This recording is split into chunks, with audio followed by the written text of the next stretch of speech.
Hello friends, എല്ലാവർക്കും സഞ്ചാരി solo ട്രാവലറിൻ്റെ പുതിയൊരു എപ്പിസോഡിലേക്ക് സ്വാഗതം. നമ്മളിന്നൊരു ട്രാവൽ വീഡിയോ അല്ല ചെയ്യുന്നത്, നമ്മളിന്നൊരു അൺബോക്സിങ് വീഡിയോ ആണ് ചെയ്യുന്നത്. യാത്രയുമായി ബന്ധപ്പെട്ട് വളരെ കണക്ട് ചെയ്ത് നിൽക്കുന്ന ഒരു പ്രൊഡക്റ്റാണ് നമ്മളിന്ന് അൺബോക്സ് ചെയ്യാൻ പോകുന്നത് ഒരു ക്യാമറയാണ്. കാനോണിൻ്റെ 200D Mark II എന്ന് പറയുന്ന ഒരു ക്യാമറയാണ് അൺബോക്സ് ചെയ്യാൻ പോകുന്നത്. ഒരു അൺബോക്സിങ് മാത്രമാണ്, ക്യാമറയുടെ കൂടുതലായിട്ട് ഡെപ്തിലേക്ക് നമ്മളിന്ന് പോകുന്നില്ല. റിവ്യൂ അല്ല, അത് അൺബോക്സിങ് ആണ്. റിവ്യൂ നമുക്ക് പിന്നീട് ക്യാമറ യൂസ് ചെയ്തൊരു 2-3 മാസങ്ങൾക്ക് ശേഷം മറ്റൊരു റിവ്യൂ വീഡിയോയും കൂടി ഇടാം.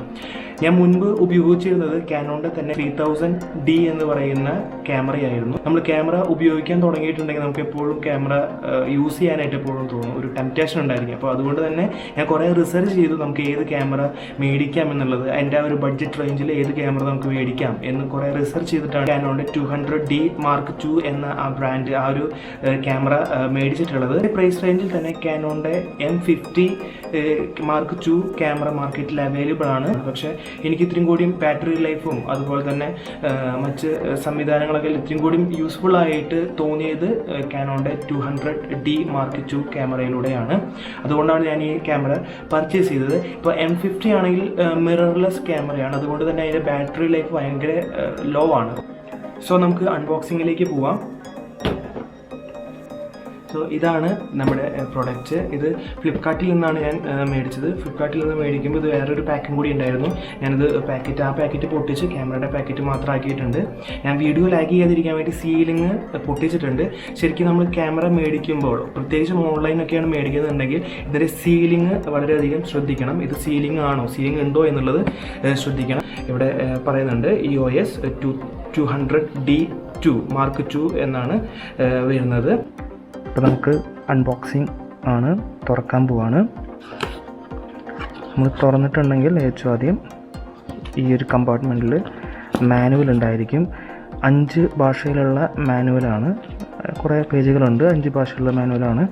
നമുക്ക് വളരെ അത്യാവശ്യമായിട്ട് വേണ്ട ഒരു കാര്യമാണ് മാനുവൽ.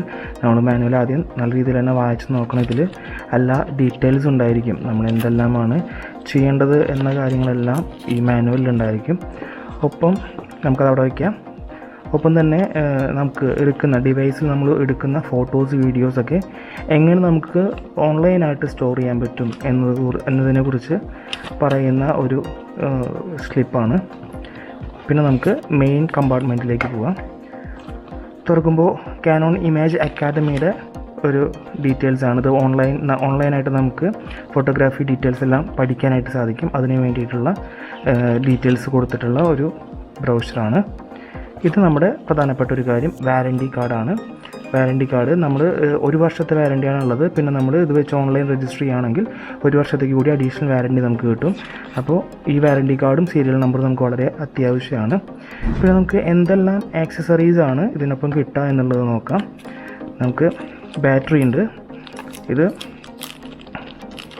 മുൻപ് കാനോൺ ക്യാമറകൾക്കൊപ്പം ബാറ്ററിക്ക് പുറമെ മെമ്മറി കാർഡും അതുപോലെ തന്നെ ബാഗും കിട്ടിയിരുന്നു. പക്ഷേ ഇപ്പോൾ ബാഗും ആക്സസറീസ് കുറച്ചിട്ടുണ്ട് അവർ. മെമ്മറി കാർഡ് ബാഗും കിട്ടത്തില്ല. ഇത് ലിഥിയം ബാറ്ററിയാണ്. 1040 mAh ബാറ്ററി ഉണ്ട്. ബാറ്ററി ചാർജിങ് കിറ്റ് ഉണ്ട്. അതുപോലെ തന്നെ ചാർജ് ചെയ്യാൻ അതിനുള്ള കേബിളാണ്, ചാർജറിൻ്റെ കേബിള്. പിന്നെ ഒരു സ്ട്രാപ്പ് ഉണ്ട്. അത്യാവശ്യം നല്ല ക്വാളിറ്റിയുള്ള സ്ട്രാപ്പാണ്, കാനോണിൻ്റെ സ്ട്രാപ്പാണ്. ഇപ്പോൾ ആക്സസറീസ് എല്ലാം കഴിഞ്ഞു. ഇത്രയും ആക്സസറീസാണ് ക്യാമറ ബാഗിൽ ഉണ്ടാകുന്നത്. പിന്നെ എന്തെങ്കിലും നമുക്ക് വേണമെന്നുണ്ടെങ്കിൽ അഡീഷണലായിട്ട് നമ്മൾ പർച്ചേസ് ചെയ്യേണ്ടി വരും. ഇതിൻ്റെ കിറ്റ് ലെൻസ്, ഈ കാനോൺ 200D Mark IIൻ്റെ ഒപ്പം വരുന്ന കിറ്റ് ലെൻസ് എന്ന് പറയുന്നത് 80-55 mm കിറ്റ് ലെൻസാണ്.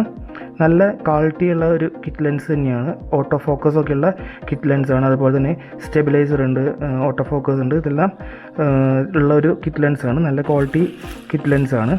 ഇനിയാണ് നമ്മുടെ മെയിൻ താരം എന്ന് പറയുന്നത് നമ്മുടെ ക്യാമറ. നമുക്ക് പുറത്തേക്ക് എടുക്കാം. നല്ല വെൽ പാക്കഡ് ആയിട്ടാണ് പ്രൊഡക്റ്റ് വന്നിട്ടുള്ളത്. നമുക്കിനി പെട്ടി ആവശ്യമില്ല, ഇതിനുള്ളിൽ ഇനി ഒന്നുമില്ല, എല്ലാം കഴിഞ്ഞ് എംറ്റിയാണ്. അപ്പോൾ നമുക്കിത് മാറ്റി വയ്ക്കാം. സോ ഇതാണ് നമ്മുടെ താരം കാനോൺ 200D Mark II. അപ്പോൾ ഇതാണ് നമ്മുടെ താരം കാനോൺ 200 Mark II. അപ്പോൾ വളരെ കോമ്പാക്റ്റ് ആയിട്ടുള്ളൊരു ക്യാമറയാണ്. നോക്കൂ, കൈയിൻ്റെ അത്രയ്ക്ക് വലിപ്പമേ ഉള്ളൂ. അതുപോലെ തന്നെ ഭയങ്കര ലൈറ്റ് വെയ്റ്റ് ആണ് ക്യാമറ. നല്ല സിമ്പിളായിട്ടുള്ളൊരു ക്യാമറയാണ്. മറ്റ് ക്യാമറയുടെ പോലെ തന്നെ ഫങ്ഷൻസ് എല്ലാം ഉണ്ട്. ഞാൻ ആദ്യം ഉപയോഗിച്ചിരുന്നത് 3000D ആയിരുന്നു, കാനോണിൻ്റെ തന്നെ. പക്ഷേ അതുമായി ബന്ധപ്പെട്ട് നോക്കുമ്പോൾ ഇതിലെ മെനൂസിലെല്ലാം ധാരാളം മാറ്റങ്ങൾ വന്നിട്ടുണ്ട്. മറ്റ് ക്യാമറകൾ പോലെ ഷട്ടർ ബട്ടൺ ഉണ്ട്, ഇത്തിരി കൂടി സ്മൂത്താണ്. അതുപോലെ തന്നെ ഫങ്ഷൻ ബട്ടൺസ് ഉണ്ട്. ഇതിൽ ഓട്ടോ മോഡ് ഉണ്ട്, അതുപോലെ തന്നെ പി മോഡ് ഉണ്ട്, TV, AV, manual mode, scene mode, അങ്ങനെ മോഡുകളുണ്ട്. അതുപോലെ ഓണും ഓഫും ബട്ടൺ സെപ്പറേറ്റ് ആണ്. ഓഫ് ഉണ്ട്, ഓൺ ഉണ്ട്. അതുപോലെ തന്നെ ക്യാമറ മോഡും ഉണ്ട്, സെപ്പറേറ്റ് ബട്ടണാണ്.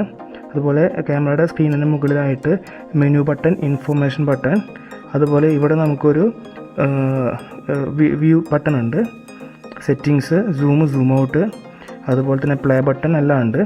പിന്നെ വേറെ എടുത്ത് പറയേണ്ട ഒരു കാര്യം എന്ന് പറയുന്നത്, നമുക്കിത് എക്സ്റ്റേണൽ മൈക്ക് നമുക്ക് ഇതിൽ ഫിറ്റ് ചെയ്യാൻ പറ്റും. അതിനുള്ള പോർട്ടുണ്ട് എക്സ്റ്റേണൽ മൈക്കിനുള്ളത്. അതാണ് ക്യാമറയുടെ ഇടത്ത് സൈഡിലുള്ളത്.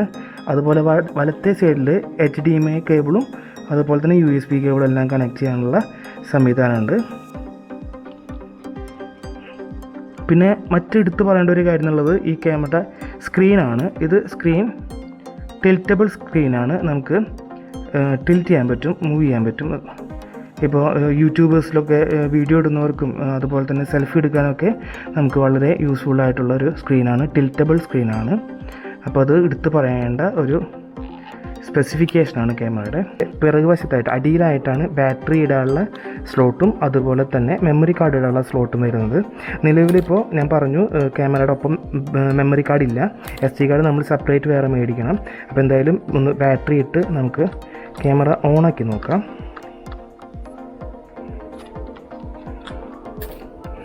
അപ്പോൾ എൻ്റെ കയ്യിൽ ഒരു SD കാർഡ് ഉണ്ട്. അപ്പോൾ ആ SD കാർഡ് നമുക്ക് ഈ ക്യാമറയിൽ ഇടാം.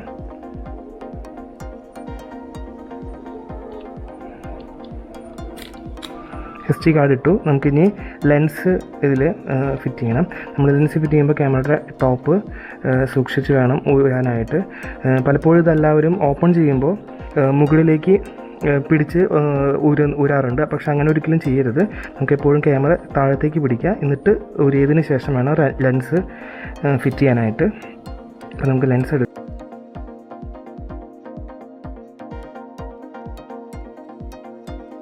അതുപോലെ തന്നെ ഇതിൻ്റെ ഫ്ലാഷ് ഉണ്ട്, ഫ്ലാഷ് കാര്യങ്ങളെല്ലാം ഉണ്ട്.